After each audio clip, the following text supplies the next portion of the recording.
শুভ সন্ধ্যা সবাইকে। আশা করছি সবাই ভালো আছেন আল্লাহর বিশেষ রহমতে। আমি আল্লাহর রহমতে আছি, আলহামদুলিল্লাহ ভালো। উবার ড্রাইভে বের হয়ে গিয়েছি আজকে। অ্যাকচুয়ালি কোনো কন্ট্রাক্ট, কোনো রাইড ছিল না, তো গাড়িটা পরিষ্কারই ছিল। তো তারপর ভাবলাম গাড়িটা এখন রাওয়ার এখানে আছি, একটু ক্লিন করে নিই। আসলে ভিতরে যদি ক্লিন থাকে বাট বাইরেও যদি ধুলোবালু থাকে তাহলে ওই স্বস্তিটা পাওয়া যায় না।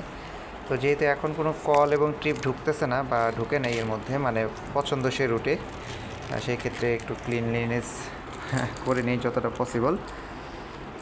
তো যেটা আছে ডাস্টার দিয়ে তো ক্লিন করাই আছে, বাট এরপরেও একটুখানি মাইক্রোফাইবার টাওয়েল দিয়ে আলগোছে যে ধুলাগুলো এটা একটু সরাই ফেললাম। তো এরই মধ্যে আপনাদের সাথে গল্প করি টুকটাক।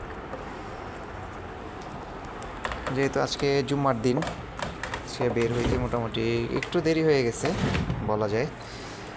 যেহেতু ইউজারশিপ বাসায় ছিল না, ইউজারশিপ ছিল ওই বাসায়, একটু বিকেলবেলা দিয়ে আসছিলাম একটা দরকারে, তো ওকে আনা হয়নি। তো এরপরে আর কি লেট হয়ে গেল বের হইতে সব মিলে। আচ্ছা, এখন আছি বলতো বনানী। আচ্ছা, আমি একটু সংশোধন করি। আমি এর মধ্যে একটা ট্রিপ দিয়ে ফেলছিলাম। এটা হচ্ছে এসকেএস থেকে, রাওয়া থেকে সেই মিরপুর গিয়েছিলাম আর কি। মিরপুর বর্ধিত পল্লবী নামে একটা জায়গায়, সম্ভবত বর্ধিত পল্লবী না কি যেন, ওই জায়গাটা ভুলে গেছি। না, বর্ধিত পল্লবী না, মিরপুরের মধ্যেই 10-এর এদিকে একটা জায়গায়, দুয়ে। তো এর আগে একটা বিড়ম্বনাময় ঘটনা ঘটছে। সেটা হচ্ছে ইসরাত নামে একজন গেস্ট, উনি কল করছিলেন আর কি, ট্রিপে উত্তরের দিকে মুভ করবেন, যেমন নামটা দেখলাম।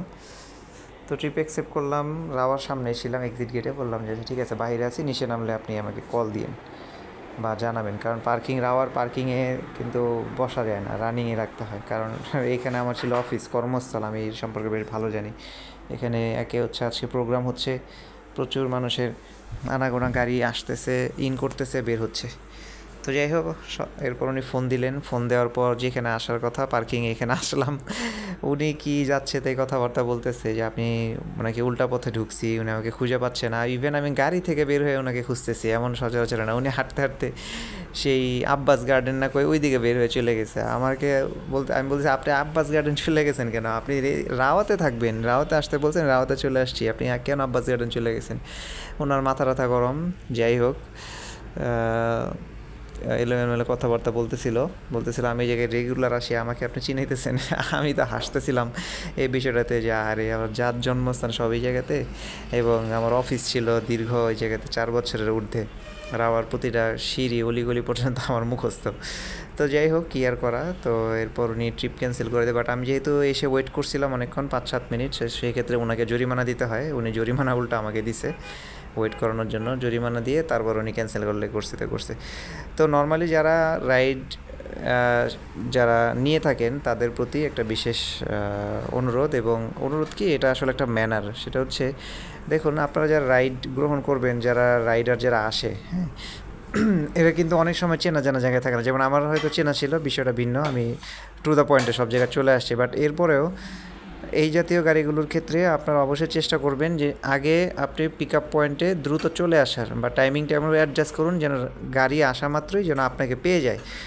বাট যেহেতু আপনি জানেন যে ঢাকা শহরে কিন্তু ওইভাবে পার্কিংয়ের কোনো ব্যবস্থা নেই, রোড সাইডে দাঁড়ানো যায় না। ইভেন আপনি আপনার বাসার পার্কিংয়ের বিল্ডিংয়ের আশেপাশে দাঁড়া করাবেন, সেটাও কিন্তু ভালো কোনো প্লেস না এই যে রাওয়ার এই জায়গাটা থেকে। তো এটা হচ্ছে একটা দায়িত্বশীলতার পরিচয় দেওয়া, ঠিক আছে? কারণ আপনি যদি দায়িত্বশীলতার পরিচয় দেন রাইডারের জন্য, আপনাকে পিক করাটা ইজি হবে। বিষয়টা এমন না যে আপনি এখানে একটা রাইড শেয়ার করতেছেন, আপনি পুরো সিস্টেমটাকে কিনে ফেলছেন। এখানে আসলে ভদ্রতা এবং একটা বিবেচনা বোধ অনেক কিছু কাজ করে। হ্যাঁ, টাকা দিয়ে রাইড নিচ্ছেন, অবশ্যই আপনি সার্ভিস পাবেন, বাট যদি আপনার ব্যবহার এবং আচরণ যদি এরকম একদম গাইয়া ক্ষেতের থেকেও বাজে থাকে, তাহলে আসলে এই সেক্টরটা নষ্ট হয়ে যায়। রাইডাররা তখন আপনাদের সাথে খারাপ ব্যবহার করে। সো এই ক্ষেত্রে টাইমিংয়ের বিষয়টা কিন্তু খুবই গুরুত্বপূর্ণ।